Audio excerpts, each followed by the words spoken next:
मीमांसा civil service academy में आपका स्वागत है। ये लेक्चर जो है हिस्ट्री का है और इस लेक्चर को बनाया जा रहा है मध्य प्रदेश पीएससी 2025 की प्री कोड टारगेट लेते हुए। तो प्लीज़ वो लेक्चर वॉच करना। कल हमने समझा था ऋग्वेद और आज हम बात करेंगे यजुर्वेद की। तो पहला क्वेश्चन उठता है कि यजुर्वेद क्या है। तो ध्यान रखना, जो यजु है उसका मतलब होता है यज्ञ, यानी यजु का जो अर्थ होता है वो यज्ञ होता है। और जिस वेद में यज्ञ की विधि विधान के बारे में उल्लेख किया गया हो उसे कहते हैं यजुर्वेद। तो यहाँ से पहला क्वेश्चन ये आपका उठता है कि यज्ञ की विधि विधान का उल्लेख किस वेद में दिया गया है, तो उसका आंसर है यजुर्वेद। ठीक है। यजुर्वेद के दो पक्ष होते हैं, एक है कृष्ण पक्ष और एक है शुक्ल पक्ष। दूसरा क्वेश्चन आपको आएगा कि यजुर्वेद के कितने पक्ष हैं, तो दो पक्ष हैं। एक क्वेश्चन भी आ सकता है वो कि शुक्ल पक्ष या कृष्ण पक्ष जो है किस वेद के पक्ष हैं, तो ये यजुर्वेद के पक्ष हैं। और मैंने आपको जब ऋग्वेद पढ़ाया था तब बताया था कि हर एक वेद के चार पार्ट होते हैं। एक है संहिता, एक है ब्राह्मण, एक है अरण्यक और एक है उपनिषद। हुआ क्लियर? ठीक है।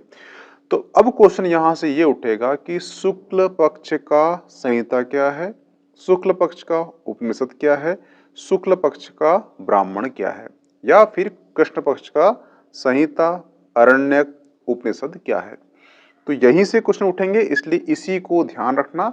इसमें कुछ छोटे छोटे की पॉइंट है वो भी ध्यान रखना, क्योंकि वहां से क्वेश्चन आने संभावना है, क्योंकि आपको वेद जो है डिफाइंड किया है आपके नए सिलेबस में, तो थोड़ा डीप पढ़ना आपके लिए आवश्यक हो जाता है। ठीक है।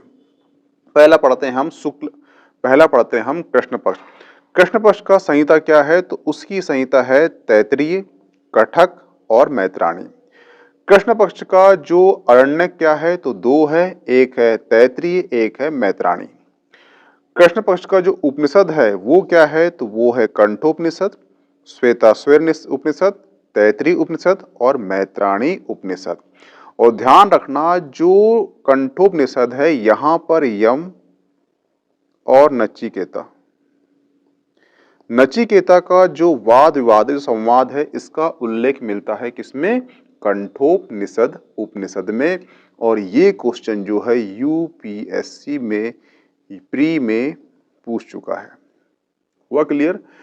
तो आपसे क्वेश्चन ये पूछेगा कि यम और नचिकेता का उल्लेख किस उपनिषद में दिया गया है, तो उसका आंसर क्या है, कंठोपनिषद। हुआ क्लियर? ठीक है। एक और चीज याद रखना कि जो आपने वाक्य पढ़ा होगा पहले या सुना होगा डीडी न्यूज में कि सत्यम शिवम सुंदरम, ये वाक्य कहाँ पे उल्लेखित है, तो ये भी वाक्य जो है कंठोपनिषद में दिया गया है, सत्यम शिवम सुंदरम। कभी क्वेश्चन आपको यह आ जाए कि सत्यम शिवम सुंदरम किस उपनिषद का भाग है, तो वो है कंठोपनिषद। कंठोपनिषद जो है किस पक्ष का भाग है, कृष्ण या शुक्ल, तो कृष्ण पक्ष का भाग है। हुआ क्लियर? जो तैत्तिरीय उपनिषद है यहां पर उल्लेख है अतिथि देवो भव, यानी कि अतिथि जो होता है वो भगवान की तरह होता है। अतिथि का अर्थ होता है जो एक दिन की तिथि के लिए घर में आया हुआ हो उसे अतिथि कहते हैं, और वही भगवान की तरह होता है। और जो अतिथि देवो भव जो वाक्य है ये उल्लेख कहाँ पर है, ये उल्लेख तैत्तिरीय उपनिषद में है। और तैत्तिरीय उपनिषद जो है कृष्ण पक्ष का भाग है, और कृष्ण पक्ष किसका भाग है, वो है यजुर्वेद का। हुआ क्लियर? जो यजुर्वेद का कृष्ण पक्ष है इसका जो ब्राह्मण है वो भी तैत्तिरीय है। हुआ क्लियर? यानी कि सिंपल सी बात यह है, अगर तैत्तिरीय आता है आपको, अगर ऑप्शन में कृष्ण पक्ष नहीं है, यजुर्वेद है तो यजुर लगाना, अगर यजुर्वेद नहीं है तो कृष्ण पक्ष लगाना। हुआ क्लियर?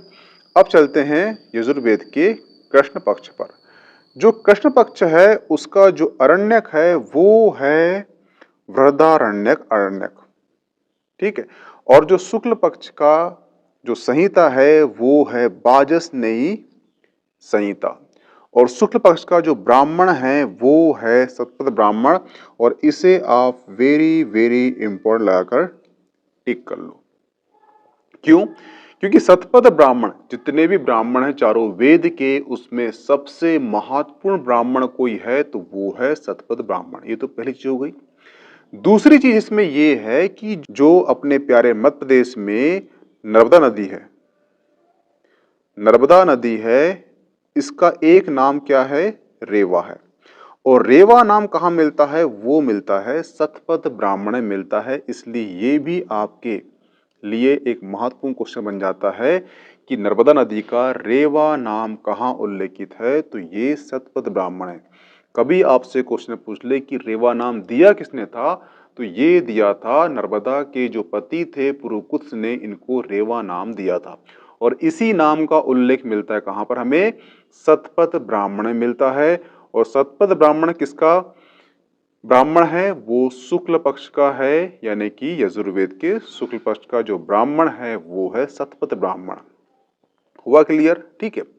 अब चलते हैं शुक्ल पक्ष के उपनिषद पर। इसके दो उपनिषद हैं, एक है ईश और एक है वृहदारण्यक। देखना, जो महात्मा गांधी हुए हैं, महात्मा गांधी ने कहा था कि अगर दुनिया का, संसार का, भारत का सभी ज्ञान जल के खाक हो जाए और एकमात्र उपनिषद बचे, ईश उपनिषद बचेगा, तो सारा ज्ञान ज्यों का त्यों हम समेट सकते हैं। ये महात्मा गांधी ने किसके लिए कहा था? ये कहा था ईश उपनिषद के लिए। और जो महात्मा गांधी का ट्रस्टीशिप सिद्धांत है, ये सिद्धांत भी इंस्पायर किससे है? वो है ईश उपनिषद में। ईश उपनिषद से ये इंस्पायर है। हुआ क्लियर? जो वृहदारण्यक उपनिषद है, यहां पर दो व्यक्ति के संवाद का उल्लेख है, गार्गी और याज्ञवल्क्य। ठीक है, ये क्वेश्चन आपका स्टेट पीएस में पूछ चुका है कि गार्गी और याज्ञवल्क्य का जो संवाद है, ये वाद विवाद कहाँ पे उल्लेखित है, तो ये हमें कहाँ मिलता है? वृहदारण्यक उपनिषद मिलता है। और जो वृहदारण्यक उपनिषद है, ये शुक्ल पक्ष का उपनिषद है, यानी कि यजुर्वेद के शुक्ल पक्ष का। हुआ क्लियर? आई होप कि आपको समझ में आ चुका होगा यजुर्वेद के आईएमपी फैक्ट क्या है। ये 2025 के जो आपका प्री है एमपीएससी के लिए, उसके लिए महत्वपूर्ण है और अदर स्टेट एग्जाम के लिए महत्वपूर्ण है। तो ये लेक्चर यहाँ समाप्त होता है। मिलते हैं नेक्स्ट टॉपिक में सामवेद में। उसके बाद पढ़ाएंगे हम यजुर्वेद। उसके बाद चारों वेदों के जो एमसीक्यू हैं, जो यूपीएससी हो या स्टेट पीएससी हो वहाँ पे आ चुके हों या संभावित क्वेश्चन हो, उसको इसमें इंक्लूड किया जाएगा। तो ये सीरीज को कंटिन्यू आप वॉच करना। Okay, thanks. मिलते हैं नेक्स्ट टॉपिक में।